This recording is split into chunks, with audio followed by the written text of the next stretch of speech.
नमस्कार दोस्तों, आज मैं आपके लिए गोंद के लड्डू, वो भी सिर्फ 1 चम्मच घी से बने हुए गोंद के लड्डू, शुगर फ्री गोंद के लड्डू की रेसिपी लेकर आई हूँ, जिसे कि डाइट पसंद लोग भी आसानी से खा सकते हैं।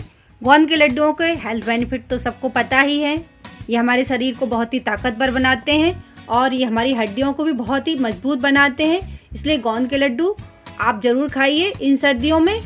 देखते हैं हम इनमें क्या क्या डाल सकते हैं। आप अपनी पसंद के अनुसार इसमें सारे ड्राई फ्रूट्स डाल सकते हैं। आप फ्लैक्सीड डालना चाहें तो फ्लैक्सीड डाल सकते हैं। और मीठे के तौर पर यहाँ पर हम डेट्स, क्रैनबेरी, किशमिश आदि डाल रहे हैं। तो यहाँ पर जो भी चीज़ आपके लिए उपलब्ध हो आप वही डालें और जो आपको पसंद हो आप वही ड्राई फ्रूट इसमें डाल सकते हैं और आप इनको बना सकते हैं। यहाँ पर हमने आधी कटोरी गोंद ली है और इसके अलावा हमने 1 कटोरी यहाँ पर ओट्स लिया है। ओट्स ऑप्शनल है, आप चाहे तो डालें या ना डालें। अब हम एक कढ़ाई लेते हैं। कढ़ाई में हम गोंद को ड्राई रोस्ट करेंगे। ये हमने पहले मध्यम आंच पर गरम कर ली है कढ़ाई। उसके बाद हम इसको स्लो कर देंगे। स्लो आंच पे हमको 3 से 4 मिनट लगभग इसको लगातार कंटिन्यू चलाते हुए भूनना है। तो हमारी गोंद देखेंगे आप पॉपअप होने लगेगी। गोंद यहाँ पर आप अच्छी क्वालिटी की लेते हैं तो यह आसानी से फूल जाती है। अगर उसकी क्वालिटी अच्छी नहीं है तो आप भले ही घी में उसको फुलाएं या ड्राई रोस्ट करें, वो ढंग से नहीं फूलती है। इसलिए गोंद अच्छी क्वालिटी की लें। यहाँ पर हमारी गोंद फूल रही है। देखिए ये गोंद हमारी फूल गई है और इसका पता लगाने के लिए देखिए हम इसको दबाते हैं अगर 2 उंगलियों के बीच में तो ये चूरा बन जाती है। तो हमारी गोंद फूल गई है और चूरा बन गई है। अब हम क्या करते हैं, सारे ड्राई फ्रूट रोस्ट कर लेते हैं। यहाँ पे फ्लैक्सीड भी हमने रोस्ट कर ली है, ड्राई फ्रूट भी रोस्ट कर लेंगे। आप चाहे तो इनको कढ़ाई में रोस्ट कर सकते हैं या इन सबको हम एयर फ्रायर में भी रोस्ट कर सकते हैं। एयर फ्रायर में हमने ये पेपर लगाया है, पार्चमेंट पेपर, और इस पर हम गोंद को डाल देते हैं। गोंद में आप देखिए एयर फ्रायर में कितनी अच्छे तरीके से गोंद हमारी पॉपअप होती है। ये बढ़िया आसानी से फूल जाती है। इसको हम सिर्फ 5 मिनट के लिए या 3 से 4 मिनट के लिए आप लगाइए पहले, फिर 5 मिनट के लिए लगाइए। 3 से 4 मिनट बाद देख लीजिए कि ये पॉपअप हुई है नहीं हुई है। 180 डिग्री पर हम इसको रोस्ट करेंगे तो देखते हैं ये हमारी पॉपअप हो गई है। ये सिर्फ 4 मिनट में ही पॉपअप इसकी हो गए हैं अच्छे से। ज़्यादा नहीं करें नहीं तो ये जल भी सकती है। तो हमने ये बाहर निकाली। देखिए कितनी अच्छी हमारी रोस्ट हुई है और ये हाथ से दबा के देखिए तो एकदम चूरा बन जाता है। अब हम इसका चूरा ही बना लेते हैं। एक कटोरी की सहायता से इसको दबा दबा के इस सब का हम बढ़िया से चूरा बना लेते हैं। आप चाहे तो इनको मिक्सी में भी थोड़ा सा ग्राइंड कर सकते हैं हल्के से, तो ये चूरा बन जाएगा। मैं यहाँ पर हाथ से ही कर रही हूँ।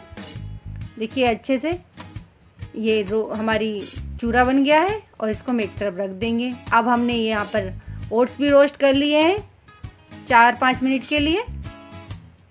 ओट्स को हमको 150 डिग्री पर रोस्ट करना है। स्लो आंच पे हम रोस्ट करेंगे। ये सारे ड्राई फ्रूट्स हमने कट कर लिए हैं। ये डेट्स, क्रैनबेरी और किशमिश सब कट कर लिए हैं और काजू बादाम भी हमने कट कर लिए हैं। इनको सबको तैयार कर लिया है। ये इनको पीस लिया है ओट्स को और हमने फ्लैक्सीड को पीस लिया है। अब एक फ्राई पैन लेंगे। यहाँ पर हम उसमें आधा चम्मच घी डालेंगे।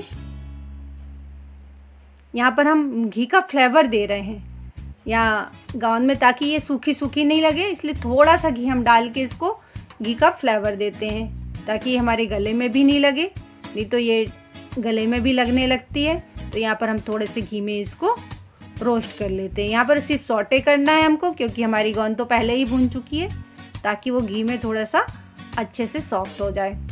तो यहाँ पे देखिए हमने रोस्ट कर लिया है गोंद को, एक तरफ रख लिया। फिर आधा चम्मच घी लेंगे हम दोबारा। यहाँ आधा चम्मच घी ले लेंगे हम और यहाँ पर हमने 1 चम्मच पॉपी सीड्स लिया है। पॉपी सीड्स बहुत ही हेल्दी होते हैं और लड्डुओं में ज़रूर से पड़ते हैं। आप चाहे तो अगर आपके पास नहीं हो तो आप स्किप कर सकते हैं, अगर आपके पास है तो आप ज़रूर डालें। इनसे बहुत ही अच्छा स्वाद आता है। यहाँ पर हम पॉपी सीड को रोस्ट कर लेते हैं लगभग 2 मिनट के लिए। 2 मिनट तक हम रोस्ट करने के बाद इसमें हम कटे हुए जो हमारे ड्राई फ्रूट्स हैं वो इसमें डाल देंगे। ये भी सारा घी जो इतना बचा हुआ उसमें सारा सोक कर लेंगे और अच्छा सा घी का फ्लेवर ड्राई फ्रूट्स में भी आ जाएगा, ताकि जब आप लड्डू खाएंगे तो आपको घी की कमी बिल्कुल महसूस नहीं होगी। तो यहाँ पर हम घी में रोस्ट करके इन सबको एक तरफ कर लेंगे। अब उसी फ्राई पैन में हम गरम पैन में ये डेट्स डाल देंगे और लगभग इनको भी 3-4 मिनट हम मेल्ट करेंगे। यहाँ पर हमारे डेट्स मेल्ट हो गए हैं। देखिए थोड़ा थोड़ा इनको गर्म हो जाए ताकि हमको लड्डू बांधने में आसानी हो जाए। तो हमने डेट्स को मेल्ट कर लिया है अच्छे से। आप चाहे तो इनको ग्राइंड करके भी डाल सकते हैं, मैंने इनको कट करके डाला है। और अब सारी करके एक एक चीज़, जैसे हमने ये ओट्स का पाउडर इसमें डाल दिया है और एक एक चीज़ करके हम मिक्स करेंगे गरम गरम में। और ये क्रैनबेरी और कटी हुई रेजिन भी इसमें डाल दी हैं, ये भी अच्छे से मिक्स हो जाए इसमें, क्योंकि हमारे इसमें लड्डुओं में मीठे का काम कर रही हैं, ये शुगर स्वीटनेस का काम करेंगी। इसको अच्छे से हम मिक्स कर लेंगे। और ये हमने फ्लैक्सीड डाली है। फ्लैक्सीड यहाँ पर ऑप्शनल है, आप डालना चाहें अगर सर्दियों का मौसम है तो आप डाल सकते हैं, और अगर नहीं भी डालना चाहें तो आप इसको स्किप कर सकते हैं फ्लैक्सीड को। यहाँ पे मैं मल्टी बेनिफिट वाले लड्डू बना रही हूँ, इसलिए मैंने फ्लैक्सीड भी इसमें डाली है। और आप चाहे तो इसमें गुड़ भी डाल सकते हैं आप डेट्स की जगह पर। ये कर ऐसे इस तरह से हमने सारी एक एक करके सारी सामग्री मिला लेंगे और लास्ट में हम इसमें एक गोंद का पाउडर मिलाएंगे। गोंद का पाउडर जो हमने किया है क्रश करके वो सब मिला लेंगे। देखिए सारी चीज़ें हमारी मिक्स हो गई हैं।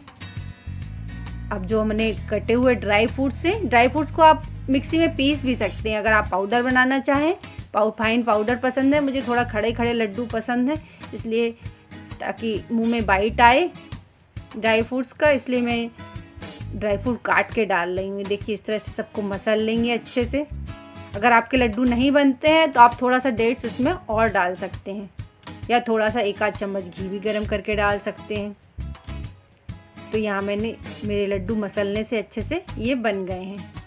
अब देखिए ये सारे लड्डू हमारे तैयार हो गए एक एक करके। थोड़ा सा टाइम लगता है लेकिन लड्डू बन जाते हैं। तो ये हमारे शुगर फ्री गोंद के लड्डू बन गए हैं, वो भी सिर्फ 1 चम्मच घी हमने इनमें डाला है। तो इस तरह के लड्डू खाकर आप अपनी डाइट का भी ध्यान रख सकते हैं और गोंद के लड्डुओं के हेल्थ बेनिफिट भी ले सकते हैं। तो दोस्तों कैसी लगी आपको हमारी ये रेसिपी, प्लीज़ हमें कमेंट करके बताइए और इस रेसिपी को लाइक और शेयर कीजिए और हमारे चैनल को सब्सक्राइब कीजिए। धन्यवाद।